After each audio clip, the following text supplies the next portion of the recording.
بسم اللہ الرحمن الرحیم۔ السلام علیکم ورحمۃ اللہ وبرکاتہ۔ پیارے دوستو، تصور کرو مکہ کی تپتی ہوئی ریت جہاں سورج کی کرنیں زمین کو جلا رہی ہیں، وہاں اکیلا سایہ جو چل رہا ہے وہ ہے ہمارے نبی پاک صلی اللہ علیہ وآلہ وسلم۔ ان کا پیٹ بھوک سے خالی تھا مگر دل اللہ کی یاد سے بھرا ہوا تھا۔ آنکھوں میں امت کی فکر تھی جو ہر لمحہ انہیں بے چین کیے ہوئے تھی۔ آؤ یہ کہانی میرے لہجے میں سنواتا ہوں کہ آسمان و زمین میں دونوں گواہ بن جائیں۔ یہ کہانی ہے صبر کی، محنت کی اور سب سے بڑھ کر رحمت کی۔ جو ہمارے نبی کی شخصیت کا سب سے خوبصورت پہلو ہے، وہ سڑکوں پر چل رہے تھے، ان کے قدم ریت پر پڑ رہے تھے، پیٹ کئی دن سے خالی تھا مگر کبھی شکایت نہ کی۔ اچانک ان کی نظر ایک پرانی مٹی لگی، تحریر پر پڑی، اس پر لکھا ہوا تھا یہیں کے کھجور کے باغ میں پانی دو۔ بدلے میں وہ سوچنے لگے، اے اللہ، یہ تیری طرف سے موقع ہے، میں محنت کروں گا، اپنے ہاتھوں سے روزی کماؤں گا، یوں کہ تو نے فرمایا ہے کہ انسان کو محنت کی دعوت دی جائے۔ یہ سوچ کر وہ اس یہودی کے گھر کی طرف چل پڑے جو پہاڑی علاقے میں واقع تھا۔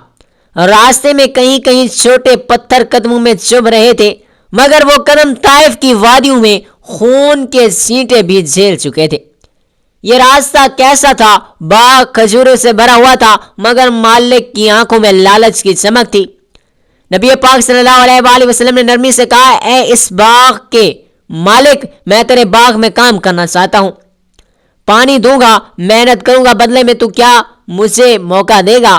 یہودی نے ایک نگاہ نبی پاک صلی اللہ علیہ وآلہ وسلم پر ڈالی، اس کے چہرے پر ایک چالاک مسکراہٹ پھیل گئی۔ وہ ہنسا گویا کسی مذاق پر، اے شخص، یہ پاک کوئی کھیل کا میدان نہیں، بتا کون سا کام کرے گا؟ نبی پاک صلی اللہ علیہ وآلہ وسلم نے وہی پرسکون لہجہ رکھا، یہ ان شخصیت کا حصہ تھا۔ سنا ہے کہ پانی دینے کی مزدوری پر کھجوریں ملتی ہیں، میں وہی کام کروں گا، اللہ مجھے طاقت دے گا۔ یہودی کی آنکھوں میں شیطانی چمک آئی، اس نے ایک پرانی اور کمزور رسی بالٹی میں سوراخ کر کے نبی پاک صلی اللہ علیہ وآلہ وسلم کے ہاتھ میں تھما دی اور کہا کہ دور والا کنواں ہے، پانی نکالو اگر ہمت ہے تو۔ نبی پاک صلی اللہ علیہ وآلہ وسلم نے بسم اللہ کہا، بالٹی کو رسی سے باندھا اور کنویں میں اتارا مگر جب وہ رسی کھینچنے لگے تو رسی چھٹک کر ٹوٹ گئی اور بالٹی کنویں کی تاریکی گہرائی میں جا گری۔ نبی پاک صلی اللہ علیہ وآلہ وسلم کے چہرے پر کوئی تبدیلی نہیں آئی مگر دور سے یہودی نے دیکھا تو نبی پاک صلی اللہ علیہ وآلہ وسلم کے مبارک چہرے پر زوردار تھپڑ مارا۔ اللہ کے نبی جن کے چہرے پر نور تھا، جن کی طرف مکھیاں بھی اتر نہیں سکتی، ان پر ایک ظالم کا ہاتھ، مگر نبی پاک صلی اللہ علیہ وآلہ وسلم کا صبر پہاڑ بن کر بالکل اسی نرمی سے جیسے کوئی باپ اپنے بچے کو سمجھا رہا ہو۔ پوچھا، ہے یہودی، جس زور سے تو نے مجھے مارا کیا اسے درد ہوا؟ کیا تیرے دل میں کوئی حسرت نہ اتری؟ یہودی حیران رہ گیا، اس کی ہنسی رک گئی، وہ چیخا، درد ہرگز نہیں، تو انہوں نے میری بالٹی کنویں میں گرا دی، اس لیے مارا، اب جا یہاں سے نکل۔ مگر نبی پاک صلی اللہ علیہ وآلہ وسلم مسکرا دیے، مراد یہ، اور فرمایا، ٹھیک ہے یہودی، میں تیری بالٹی نکال دوں گا۔ یہودی پھر ہنسنے لگا، اس ہنسی تن سے بھر گئی۔ تم اس کنویں سے بالٹی نکال لوگے؟ دیکھ لو، اس میں نہ سیڑھی ہے اور نہ کوئی سہارا، یہ تمہارے بس کی بات نہیں، مگر قدرت کے فیصلے انسان کے غرور کی نظر کب تک ہوتے ہیں۔ اے جبرائیل، میرا حبیب مشکل میں ہے، یا کنویں کا پانی اوپر بھر دے اور بالٹی میرے محبوب کے ہاتھ میں پہنچا دے۔ میرا حبیب خالی ہاتھ لوٹ کر نہ جائے۔ اللہ کی طرف سے حکم کی بجاہٹ سی زمین کی رگوں میں دوڑ گئی۔ جبرائیل علیہ السلام معجزانہ طور پر آگے، کنویں کا پانی کیسے دریا بن کر اوپر آیا اور وہ بالٹی جو گہرائی میں گر چکی تھی نبی پاک صلی اللہ علیہ وآلہ وسلم کے مبارک ہاتھوں میں آ گئی۔ یہودی دور سے یہ سب دیکھ رہا تھا، اس کا چہرہ پیلا پڑ گیا، آنکھیں پھٹی رہ گئیں، گویا کسی بھوت کو دیکھ لیا ہو، مگر اس کی نگاہ میں سخت طنز نہیں تھا، صرف رحمت کا عکس تھا۔ وہ بالٹی لے کر باغ کی طرف بڑھا اور ہر درخت کو پانی دینے لگا جیسے کوئی رحمت کی بارش ہو رہی ہو۔ جب کام ختم ہوا تو یہودی نے کھجوریں توڑ کر نبی پاک صلی اللہ علیہ وآلہ وسلم کو دی۔ نبی پاک صلی اللہ علیہ وآلہ وسلم نے کھجوریں لی اور اپنے پیارے نواسوں کو تلاش میں نکلے۔ حسن و حسین، دو ننھے پھول جو نبی پاک صلی اللہ علیہ وآلہ وسلم کے دل کی دھڑکن تھے، وہ چل رہے تھے۔ جب کچھ چرواہوں کا قافلہ دکھائی دیا اونٹ اور بکریاں چرواہوں کے ساتھ تھیں، مگر ان کی آنکھوں میں عجیب سی اداسی تھی۔ نبی پاک صلی اللہ علیہ وآلہ وسلم نے چرواہوں سے پوچھا، اے چرواہو، کیا تم نے میرے حسن و حسین کو دیکھا ہے؟ ان کے چہروں پر خوف اور حیرت تھی۔ ایک چرواہا لرزتی آواز میں بولا، یا رسول اللہ صلی اللہ علیہ وآلہ وسلم، ہاں، ہم نے دو ایسے بچوں کو دیکھا ہے جو اسی راستے سے گزرے اور پہاڑ کی طرف جا کر سو گئے، مگر اللہ کے رسول، ایک عجیب بات ہے، ہمارے اونٹ اور بکریاں انہیں دیکھ کر رونے لگیں۔ ان کی آنکھوں سے آنسو نکل آئے، جیسے کوئی ماں اپنے بچوں کو بھوکا دیکھ کر رونے لگے۔ جب تک وہ بچے پہاڑ میں رہے، ہمارے جانوروں نے نہ گھاس کھائی اور نہ ہی پانی پیا۔ ہم سمجھ نہ سکے کہ یہ کیا معاملہ ہے۔ اب یا رسول اللہ صلی اللہ علیہ وآلہ وسلم، آپ انہیں لے جائیں، ورنہ ہمارے جانور بھوک سے مر جائیں گے۔ نبی پاک صلی اللہ علیہ وآلہ وسلم کی آنکھیں نم ہو گئیں، ان کے دل میں وہ درد اٹھا جو الفاظ میں بیان نہ کیا جا سکے۔ فرمایا، اے چرواہو، تم لوگوں نے بچوں کو دیکھ کر صدمہ کھایا، دنیا بھی ان کے پیٹ میں کچھ نہ جائے، یہ جانور بھی ایک لقمہ نہ کھائیں گے۔ یہ سن کر چرواہوں کے چہروں پر سکون آیا، مگر نبی کا دل ابھی بھی بے چین تھا۔ وہ پہاڑ کی طرف بڑھے جہاں ریت کے ٹیلوں کے درمیان ایک چھوٹی سی جگہ تھی۔ وہاں ریت کو تکیہ بنا کر حسن و حسین سوئے ہوئے تھے۔ ان کے چہروں پر تھکن تھی، مگر معصومیت کی چمک ابھی باقی تھی۔ نبی پاک صلی اللہ علیہ وآلہ وسلم آہستہ آہستہ ان کے پاس بیٹھے اور سر پر محبت جیسے ان کا ہاتھ لگا، دونوں بچے روتے ہوئے نبی پاک صلی اللہ علیہ وآلہ وسلم کے گلے لگ گئے، جیسے دریائے دل بحر میں مل گیا ہو۔ نانا جان، ہمارے گھر میں کھانا نہیں، چولہے میں آگ نہیں جلتی اور آپ بھی ہمارے پاس نہیں ہوتے، مگر جب آپ آئیں تو آپ کو دیکھ کر ہماری بھوک مٹ جاتی ہے۔ اللہ نے مجھے کھجوریں دی جو میں تمہارے لیے لایا ہوں، مگر حسن حسین نے فوراً انکار کر دیا، جیسے دو ننھے شیر اپنی جگہ پر جم گئے۔ نانا جان، ہم گھر نہیں جائیں گے، آپ کی بیٹی ہمارے لیے کھانا نہیں بناتی۔ جب ہم مانگتے ہیں تو نبی پاک صلی اللہ علیہ وآلہ وسلم نے بہت سمجھایا، انہیں گلے لگایا اور محبت سے بنایا۔ آخرکار دونوں راضی ہوئے اور نبی کے ساتھ گھر لوٹ آئے۔ گھر پہنچ کر نبی پاک صلی اللہ علیہ وآلہ وسلم نے حضرت فاطمہ الزہرا رضی اللہ تعالیٰ عنہ کو بلایا، یہ کھجوریں اللہ کی طرف سے ملی ہیں، دو تم کو کھاؤ، دو حسن کو دو اور دو حسین کے لیے، یہ تمہارا اور تمہارے بچوں کی بھوک مٹا دیں گی۔ حضرت فاطمہ الزہرا رضی اللہ تعالیٰ عنہ نے کھجوریں ہاتھ میں لی، مگر نظریں اپنے ابو کے چہرے کی طرف گئی۔ ابو جان، آپ کے گال پر انگلیوں کے نشانات کیوں ہیں؟ کس بدبخت نے آپ کے مبارک چہرے پر ہاتھ اٹھایا؟ بتائیے مجھے، اللہ سے دعا کروں گی کہ وہ ظالم کو ناپید کر دے۔ نبی پاک صلی اللہ علیہ وآلہ وسلم نے نرمی سے فرمایا، اے فاطمہ، پہلے کھا لو، یہ سوال ابھی مت پوچھو، اللہ سب دیکھ رہا ہے اور وہ بڑا رحم والا ہے۔ مگر حضرت فاطمہ رضی اللہ تعالیٰ عنہا کا غم کم نہ ہوا اور وہ رونے لگی، ان کی آواز میں درد تھا۔ نبی پاک صلی اللہ علیہ وآلہ وسلم نے انہیں تسلی دی، مگر ان کے دل میں وہ سوال گھوم رہا تھا۔ ادھر وہ یہودی اپنے گھر میں تھا، اس نے بے فکری سے جیسے کوئی معمولی بات ہو کہا کہ کیا معلوم، میں نے محمد مصطفیٰ صلی اللہ علیہ وآلہ وسلم کو مار دیا، اس میں کیا بڑی بات ہو گئی؟ اس کی بیوی کا چہرہ رنگ بدل گیا، وہ خوف اور غصے سے کانپ اٹھی۔ اس نے چیخ کر کہا، اے نادان، جسے تم نے مارا وہ اللہ کے آخری نبی حضرت محمد مصطفیٰ صلی اللہ علیہ وآلہ وسلم ہے، تم نے اللہ کے رسول پر ہاتھ اٹھایا ہے، یہ گناہ میں برداشت نہیں کروں گی، تمہارا یہ ہاتھ کبھی سلامت نہ رہے، فوراً جاؤ ان سے معافی مانگو، ورنہ یہ ہاتھ تمہارے کسی کام کا نہیں۔ اس نے کہا، میں یہ فیصلہ کسی حکیم یا بادشاہ کے پاس نہیں لے جاؤں گا، خود کروں گا۔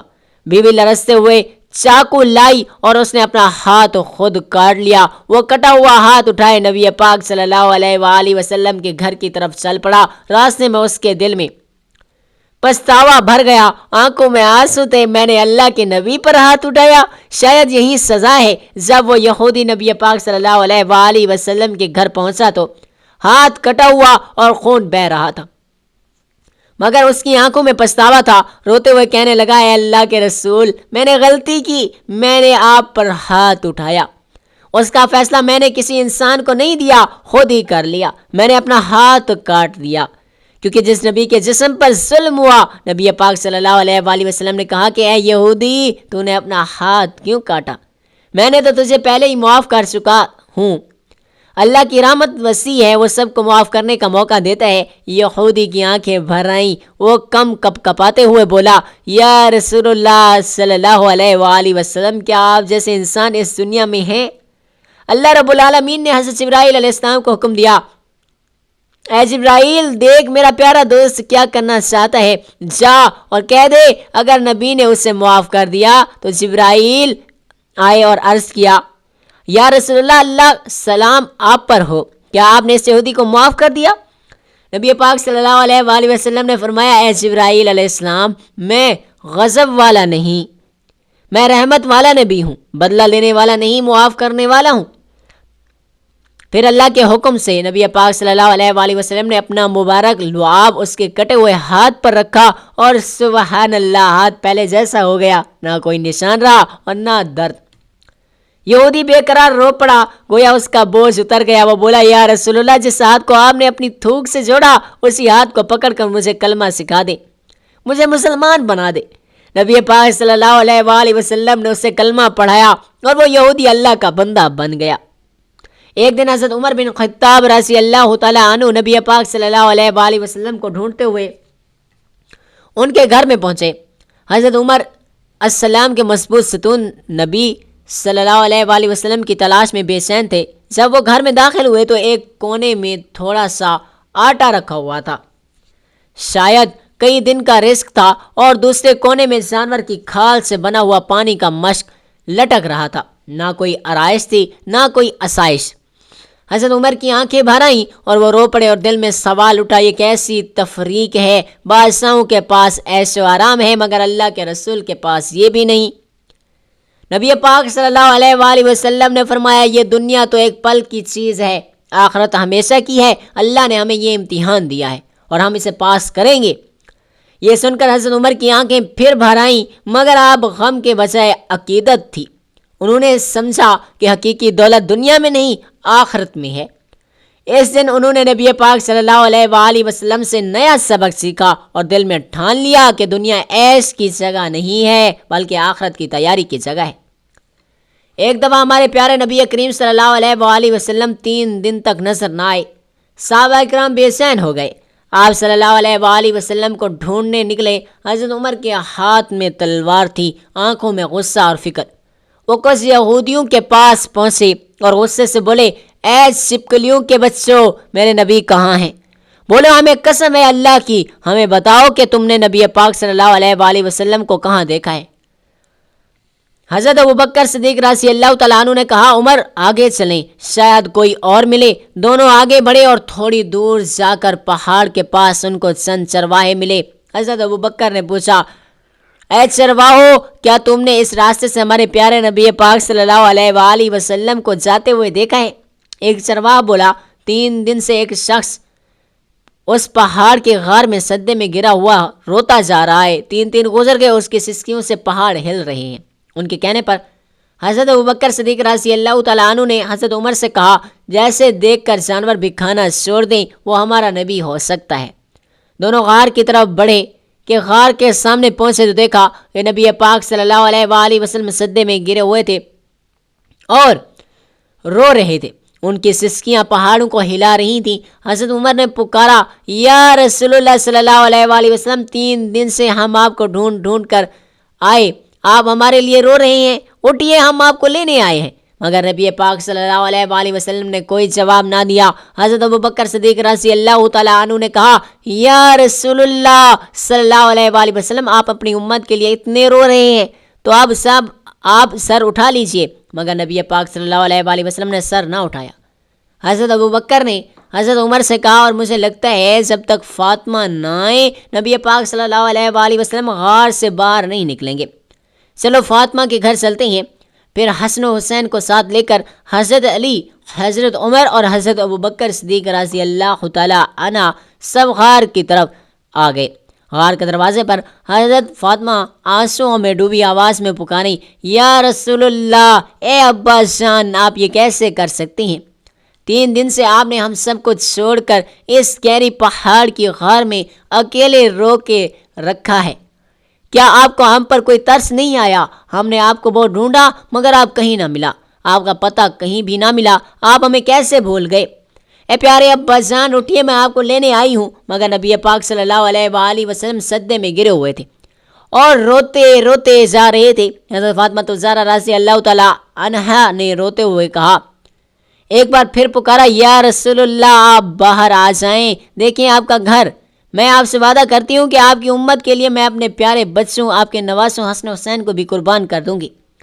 اس وقت اللہ رب العالمین نے جبرائیل علیہ السلام کو حکم دیا اور فرمایا، اے جبرائیل تو ابھی میرے دوست کی تمام امت کی ذمہ داری اپنے اوپر لے چکا ہے۔